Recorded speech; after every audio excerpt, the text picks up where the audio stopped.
अपने पराए। लेखिका है देवी नागरानी।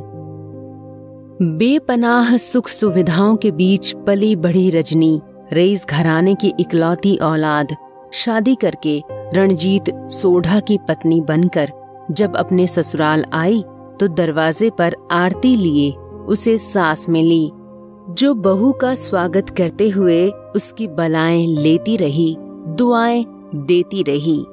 अपने बेटे का घर आबाद होने की खुशी में कई दिन महल नुमा हवेली में जश्न मनाए गए। पति रणजीत मिलिट्री में कैप्टन थे। शादी के लिए भी उन्हें 1 माह की छुट्टी मिली थी और अब वापस ड्यूटी पर लौट जाने की तैयारी शुरू होने लगी।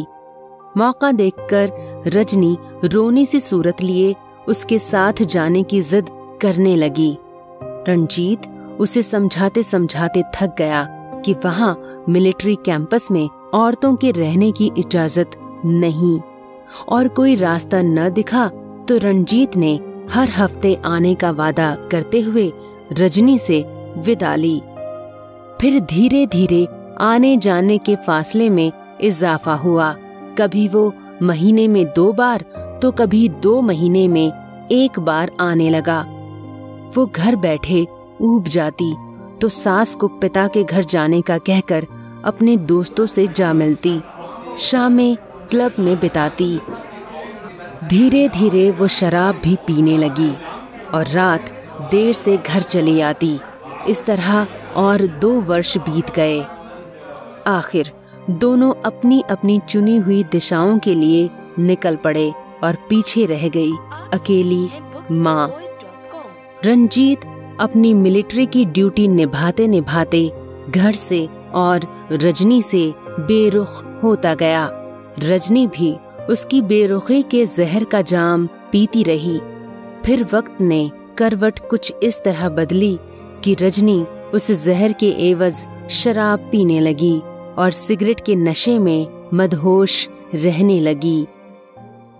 जो नाज़नीन अपनी नजरों के तीर चलाकर महफिल में मर्दों को घायल किया करती थी, आज वही नितांत अकेली, कुछ बेसुध सी, सर्वथा घायल, थकी हारी सी हॉस्पिटल के बेड पर पड़ी थी। कोई अपना उससे मिलने नहीं आया था और न ही उन अपनों के हुजूम में से कोई उसे देखने आया। ये वही अपने थे जो सदा उसके सुख के साथी बनकर उसके आसपास मंडराते थे। मतलबी गैरों की भीड़ से अपना एक, जो बिना किसी स्वार्थ के रिश्तों की मर्यादा का निर्वाह करने के लिए समय से पहले उसके पास है, उसके साथ है, वो है उसका पति रणजीत। अच्छा हुआ डॉक्टर आनंद ने मुझे तार भेजकर तुम्हारी तबीयत के बारे में विस्तार से सब कुछ बताया और यहाँ आने की ताकीद की। अब कैसा लग रहा है रजनी? क्यों, क्या हुआ है मुझे? क्या कोई जटिल बीमारी है? अब रजनी ने अपनी उत्सुकता जताई। वो जानना चाहती थी कि उसे ऐसा क्या हुआ है जो डॉक्टर आनंद के कहने से वो अपने काम से छुट्टी लेकर तुरंत यहाँ आ पहुँचा है। आगे क्या होगा इस पूरी कहानी को जाने सिर्फ बुक्स इन वॉइस पर। तो आज ही अपने प्ले स्टोर से डाउनलोड करें बुक्स इन वॉइस।